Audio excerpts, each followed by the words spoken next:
Recording by Linda Ferguson.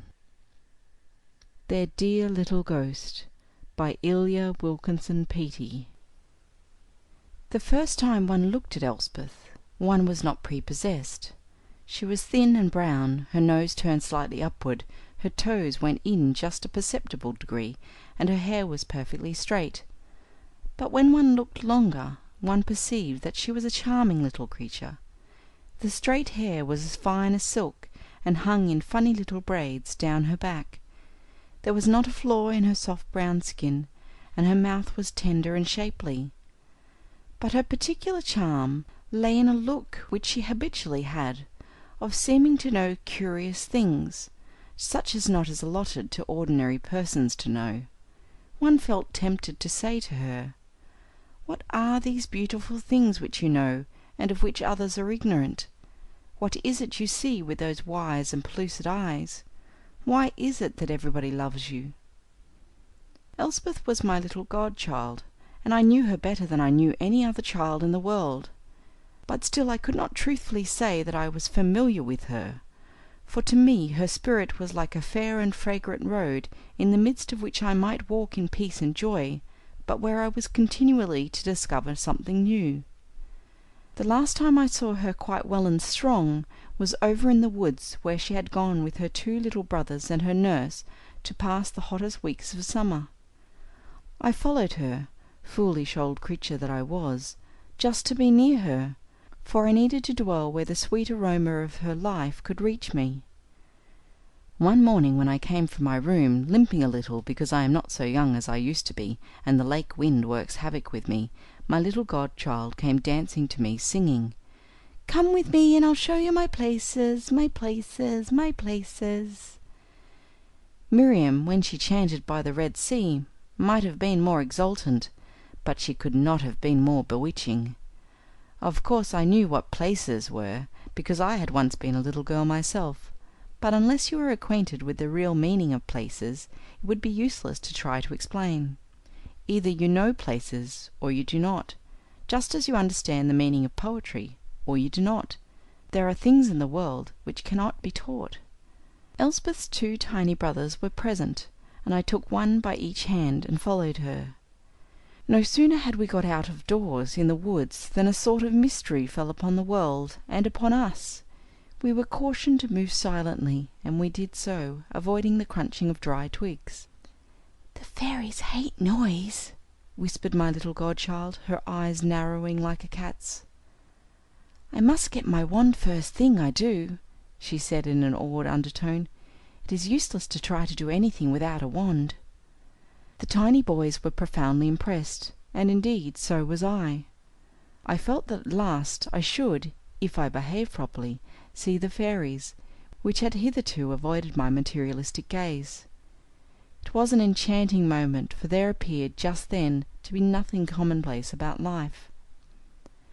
There was a swale near by, and into this the little girl plunged. I could see her red straw hat bobbing about among the tall rushes, and I wondered if there were snakes. "Do you think there are snakes?" I asked one of the tiny boys. "If there are," he said with conviction, "they won't dare hurt her." He convinced me. I feared no more. Presently Elspeth came out of the swale. In her hand was a brown cat-tail, perfectly full and round. She carried it as queens carry their sceptres, the beautiful queens we dream of in our youth. "Come," she commanded, and waved the sceptre in a fine manner. So we followed, each tiny boy gripping my hand tight. We were all three a trifle awed. Elspeth led us into a dark underbrush. The branches, as they flew back in our faces, left them wet with dew. A wee path made by the girls' dear feet guided our footsteps. Perfumes of elderberry and wild cucumber scented the air. A bird, frightened from its nest, made frantic cries above our heads. The underbrush thickened. Presently the gloom of the hemlocks was over us, and in the midst of the shadowy green a tulip tree flaunted its leaves. Waves boomed and broke upon the shore below. There was a growing dampness as we went on, treading very lightly. A little green snake ran coquettishly from us. A fat and glossy squirrel chattered at us from a safe height, stroking his whiskers with a complacent air. At length we reached the place. It was a circle of velvet grass, bright as the first blades of spring, delicate as fine sea ferns.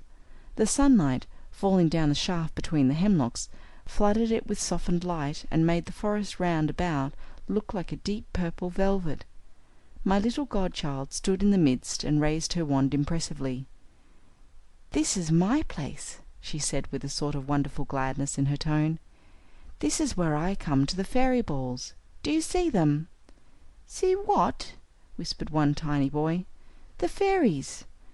There was a silence. The older boy pulled at my skirt. "Do you see them?" he asked, his voice trembling with expectancy. "Indeed," I said. "I fear I am too old and wicked to see fairies, and yet are their hats red?"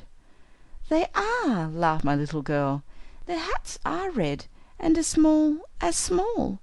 She held up the pearly nail of her wee finger to give us the correct idea. "And their shoes, are they very pointed at the toes?" "Oh, very pointed." "And their garments are green?" "As green as grass." "And they blow little horns?" "The sweetest little horns." "I think I see them," I cried.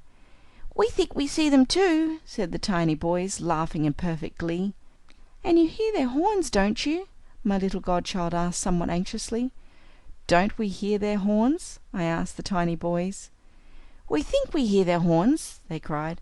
"Don't you think we do?" "It must be we do," I said. "Aren't we very, very happy?" We all laughed softly. Then we kissed each other, and Elspeth led us out, her wand high in the air. And so my feet found the lost path to Arcady. The next day I was called to the Pacific coast, and duty kept me there till well into December. A few days before the date set for my return to my home, a letter came from Elspeth's mother. "Our little girl is gone into the unknown," she wrote. That unknown in which she seemed to be forever trying to pry. We knew she was going, and we told her. She was quite brave, but she begged us to try some way to keep her till after Christmas. "My presents are not finished yet," she made moan, "and I did so want to see what I was going to have. You can't have a very happy Christmas without me, I should think. Can you arrange to keep me somehow till after then?" We could not arrange either with God in heaven or science upon earth, and she is gone. She was only my little godchild, and I am an old maid, with no business fretting over children, but it seemed as if the medium of light and beauty had been taken from me. Through this crystal soul I have perceived whatever was loveliest. However, what was, was. I returned to my home and took up a course of Egyptian history, and determined to concern myself with nothing this side the Ptolemies. Her mother has told me how, on Christmas Eve, as usual, she and Elspeth's father filled the stockings of the little ones and hung them, where they had always hung them, by the fireplace.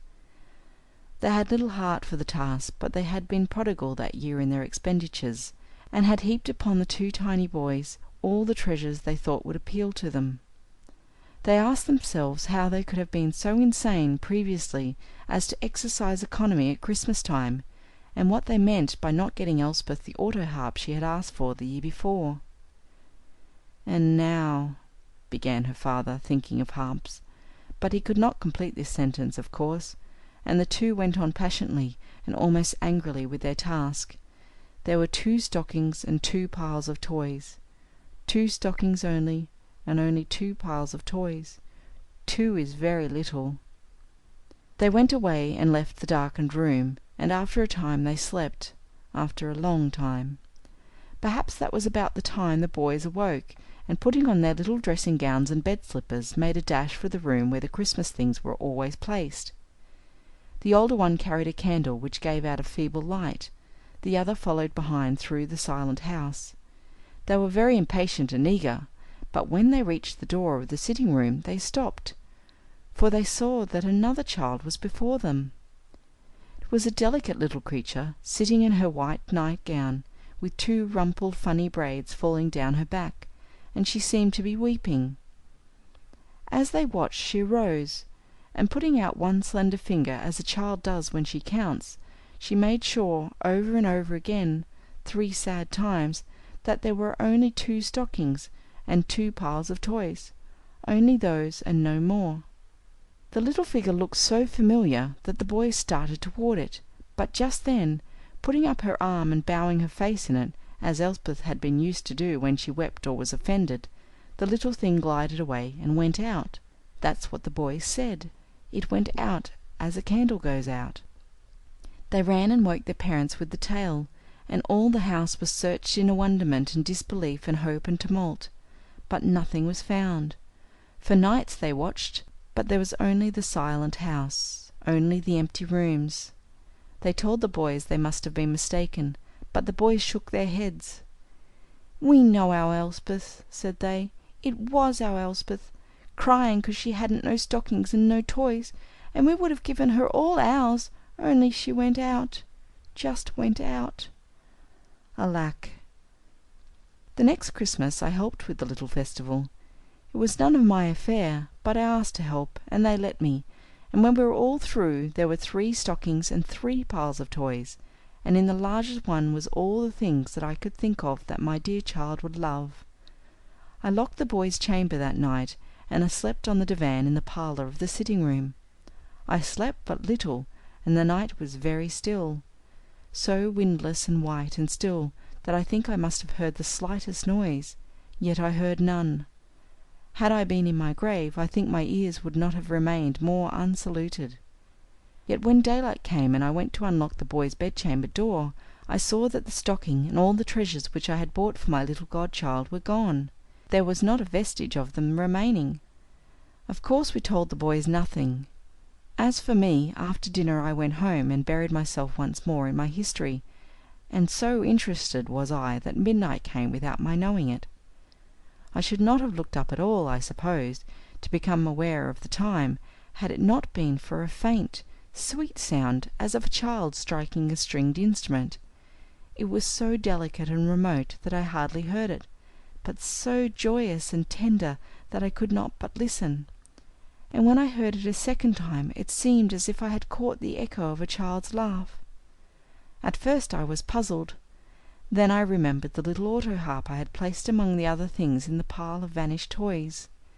I said aloud, "Farewell, dear little ghost. Go rest, rest in joy, dear little ghost.